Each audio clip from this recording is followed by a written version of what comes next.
Este é mais um quadro Histórias da Nossa Gente, mais um conteúdo da TV A Sua Voz que destaca o povo da nossa terra.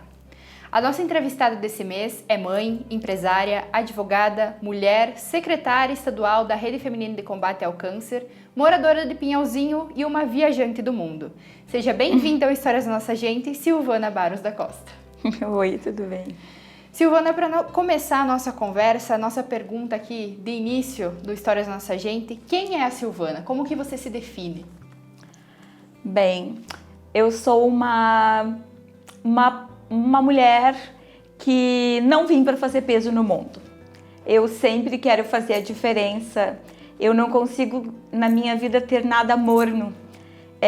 Eu sou 8 ou 80. Não existe você dizer assim, você conhece a Silvana? Eu não sei falar alguma coisa sobre ela. Uns amam e outros odeiam. Porque eu não consigo fingir quando eu não gosto e eu também não consigo ficar morna quando eu gosto muito de uma coisa. Eu sou muito de me expressar. Eu venho de uma família muito, muito humilde. E eu cresci com muitas dificuldades financeiras, mas com muito amor, numa família de muito amor, de muita união. E eu sempre queria fazer a diferença. Eu sempre imaginava, eu me lembro, eu tinha 9, 10 anos e eu via certas coisas e eu não me conformava. E eu queria fazer justiça. Essa minha ideia de justiça, ela é muito diferente do que o que prega o direito material. E por isso eu sempre queria ser advogada. Muita gente me perguntava depois que eu cresci, que eu resolvi fazer direito e advogar. Silvana, por que não fazer concurso? Não, porque o concurso, primeiro, que ele me prenderia, né? Segundo, que o meu salário seria determinado por um governo e eu teria sempre alguém para me mandar, né? Sempre um chefe. E eu sempre tive muita sede de liberdade. Isso sempre fez com que muitas pessoas gostassem do meu jeito de ser, mas muitas se irritassem. E até hoje é assim, né? Com esse meu jeito de chegando. Eu não sei só chegar em algum lugar, eu não consigo. Bem que eu gostaria muitas vezes, mas eu não consigo. Então a Silvana é essa mulher que tenta transformar. Eu transformo o mundo, mas eu digo que não é como eu não consigo fazer muita coisa, eu transformo o meu mundo. E eu sempre, eu uso muito o que eu me espelho muito, não que eu queira chegar perto do que ela foi, mas nas coisas que ela dizia fazem muito sentido para mim, que é Madre Teresa de Calcutá. E ela sempre fala, eu sou uma gota do oceano, mas que sem essa gota o oceano não seria o que é. E eu me sinto assim, sabe? Eu sei que eu posso não transformar todo esse oceano, porque ele é muito grande, mas o oceano em que eu vivo e o mundo que eu vivo e as pessoas com quem eu convivo, eu sei que eu transformo.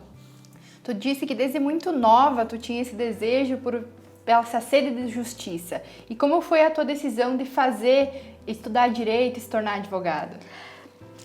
Desde que eu me conheço por gente, eu me lembro que eu estava na 3ª, na 4ª série, a professora perguntava o que a gente ia ser quando crescesse. E eu tinha 2 respostas. A primeira era que eu ia ser grande, né? Grande talvez para os lados, para frente, né? E grande no sentido de altura, não consegui muito, né? E a segunda coisa que eu dizia é que de profissão, então, eu queria ser advogada para fazer justiça. Né? Era desde muito criança eu falava isso. E durante a juventude, qual que era teu maior sonho? Meu sonho era conseguir estudar, porque eu tinha muito medo. Naquela época eu tinha muito medo, porque como eu era de uma família muito pobre, estudei em escola pública toda a minha vida, né? Eu tinha muito medo e eu morava em Passo Fundo, eu sou gaúcha de Passo Fundo, e lá naquela época não existia universidades públicas, a não ser há 30 anos atrás, 40, 35 anos atrás, não existia, a não ser nas capitais. E na minha cidade só tinha que era uma universidade particular. E eu tinha muito medo de não conseguir chegar lá por causa do preço, né? Mas esse era Então o meu sonho era conseguir estudar, né? Eu me imaginava estudando e eu pensava em fazer mestrado, doutorado, dar aulas. Esse era o meu sonho, fazer justiça, fazer justiça para as pessoas e dar aulas. Esse era o que eu queria. E eu acho que um relato muito forte, que eu inclusive vi nas tuas páginas do Facebook, foi que durante a faculdade tu não saía porque tu só tinha uma calça jeans. Queria que tu falasse um pouquinho sobre esses desafios durante esse período da faculdade. Eu me lembro que quando eu fazia o 2º grau já era muito assim. E eu fui fazer Direito numa universidade particular, onde eu tinha, a maioria dos meus colegas tinha dinheiro. E era uma situação assim, bem delicada. E é como hoje, quando a gente se coloca uma casca, né? E finge que tá tudo bem, porque muitas vezes a gente finge que tá tudo bem quando não está. Eu canso de dizer isso nas minhas redes sociais, não precisa estar sempre tudo bem, né? Porque às vezes as pessoas olham aquela vida social ali e vê que a sua não é assim e se sente oprimido. E era assim que eu me sentia. Eu me lembro da minha calça até hoje, assim, né? Eu tinha um tênis também que virava e mexia, tinha que colar com o Super Bonder porque ele abria. E aí às vezes convidavam para ir nas jantas de turma, como sempre teve, né? Como é que eu ia ir com a mesma calça e o mesmo tênis que eu ia na aula? Não dava, até porque tinha que pagar também isso, né? E não dava. Então eu priorizava. O meu pai assim comprava, eu conseguia às vezes comprar um livro porque não existia essa coisa de internet, não existia, a gente ou estudava na biblioteca e era muito difícil o acesso. Então priorizava às vezes comprar um livro, pagar em vezes. Eu me lembro que meu pai me dava os cheques para comprar um livro que era muito necessário e eu abria mão do restante para estudar. E às vezes eu me queixava, não é que eu não me queixava. Eu conversava com a minha mãe e ela, coitada, na humildade dela, ela sempre me dizia: estuda, minha filha, que um dia tu vai ter tudo isso que tu imagina, né? E Silvana, como que tu veio lá de Passo Fundo morar aqui em Pinhalzinho? Então, é uma longa história, né? Como eu disse, naquela época não existia internet e eu me formei em dezembro de 90. E eu ganhei uma bolsa de estudos na época da faculdade, em razão das notas, e fui estudar em Porto Alegre, fazer uma pós-graduação.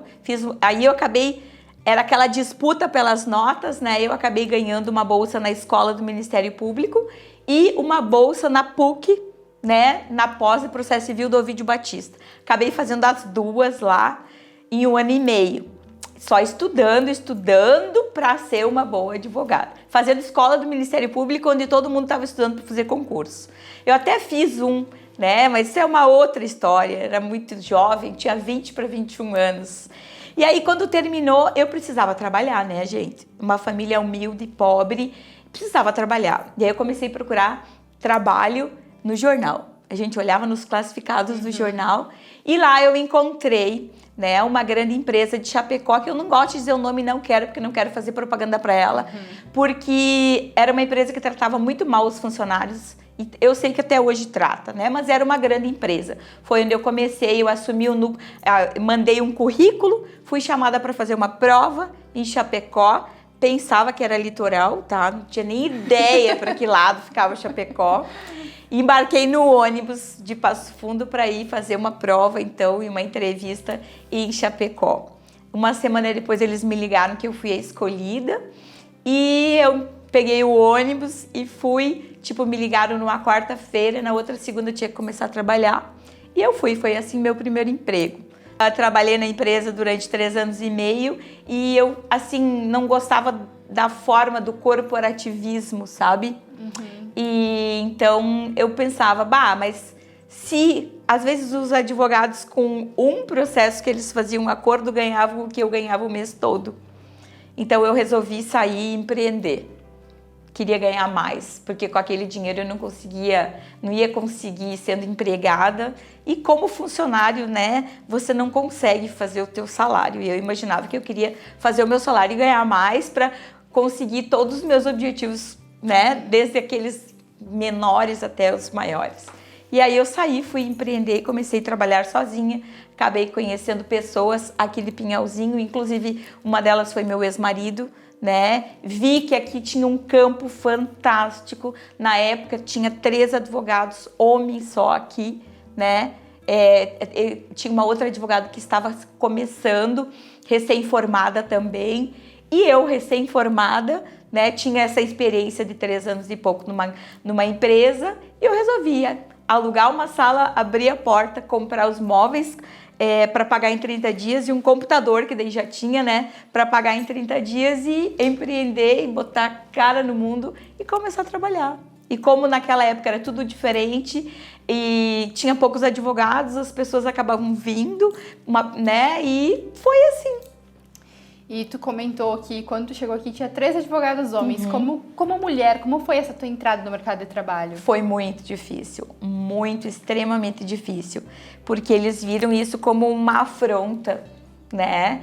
Onde já se viu uma mulher advogada na nossa cidade, uma mulher advogada Barros da Costa, que para todo mundo não era o sobrenome de Pinhalzinho, né? Italiano, alemão.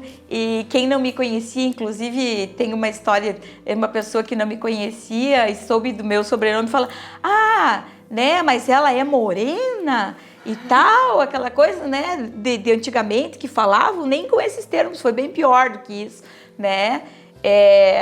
E não, eu conheço ela e tal, enfim. Então foi bem complicado, assim, eu tive problemas, eu tive que bater de frente, dar murro em ponta de faca, bater em cima da mesa para poder valer meu direito, para ser ouvida.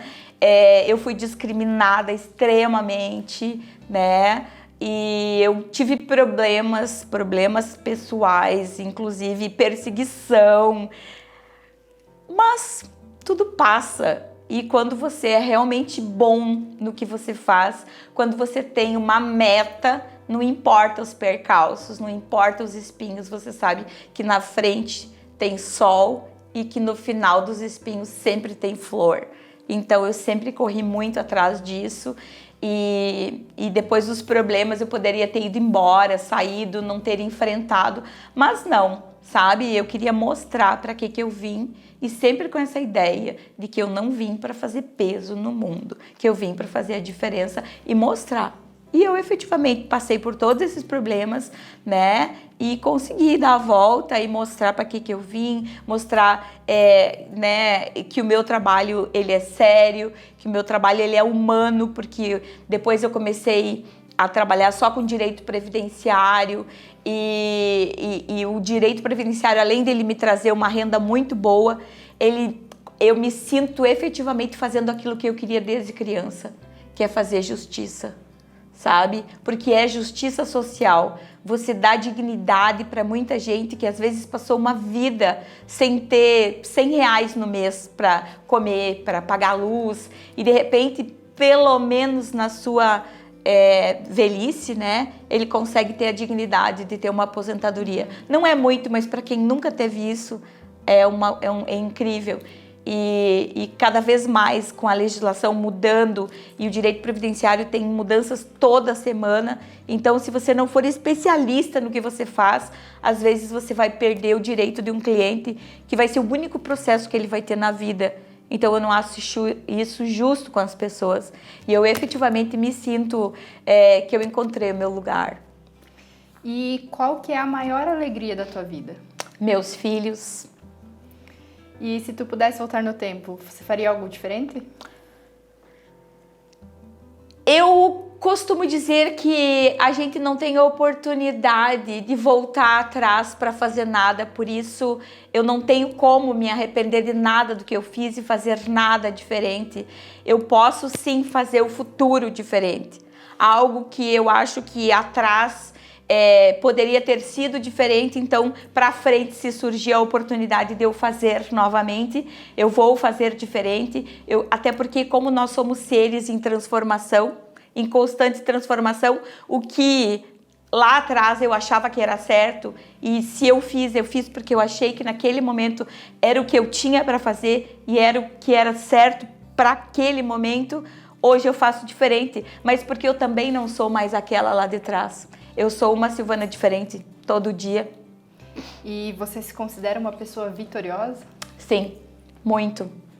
Eu posso dizer que a gente tem que viver o hoje. Eu às vezes eu me vi muito nisso no passado, em buscar as coisas e achar que eu ia ser feliz quando eu conseguisse aquela coisa, ou aquele momento, aquela pessoa. E depois eu percebi com o tempo e com o amadurecimento pessoal que não é assim, que a gente tem que viver a estrada.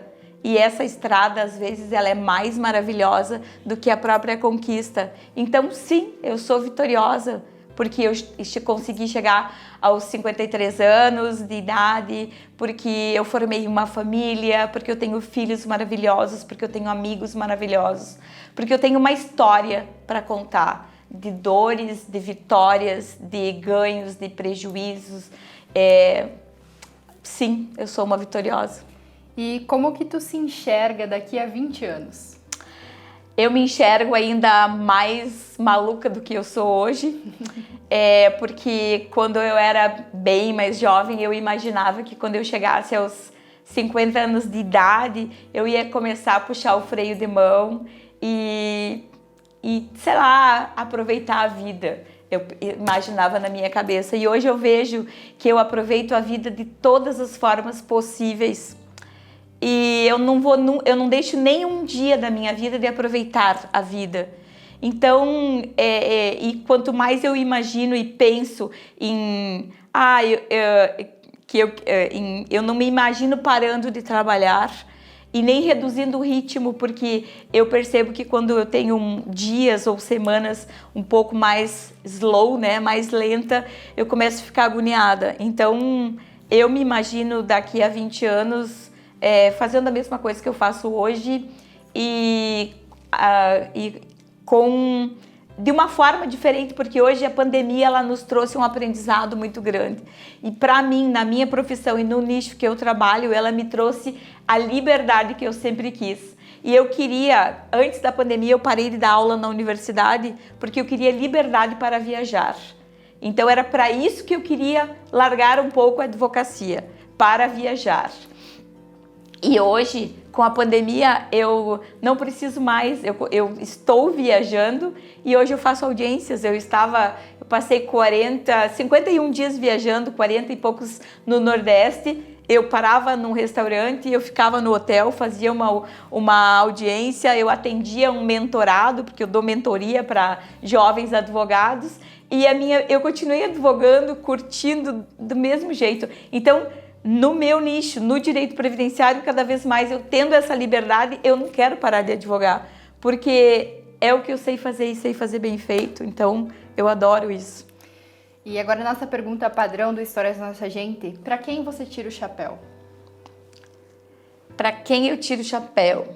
Eu tiro o chapéu para muita gente, depende se eu vou tirar o chapéu, eu tiro o chapéu para minha mãe espiritual, Fernanda Domeneghini e Rigoberto Francischi, que me ensinaram uma forma intimista de viver e que me ensinaram a ser uma Silvana melhor. São as pessoas para quem eu mais tiro o chapéu. Para ela, para a mãe Fer, para o pai Rigo, para a mãe Zelfa e para o pai Fábio. E a última pergunta, se tu pudesse mudar o mundo, o que tu mudaria? Eu traria paz. Não queria mais que houvesse guerras e nem fome. Tiraria as guerras e a fome do mundo. Tá certo, Silvana. Muito obrigada por ter aceitado o nosso convite para estar aqui no Histórias da Nossa Gente. Fico muito feliz por ter conhecido um pouquinho mais a tua história. Obrigada a vocês pelo convite. Esse foi mais um programa Histórias da Nossa Gente. Nós voltamos no mês que vem com mais um convidado especial.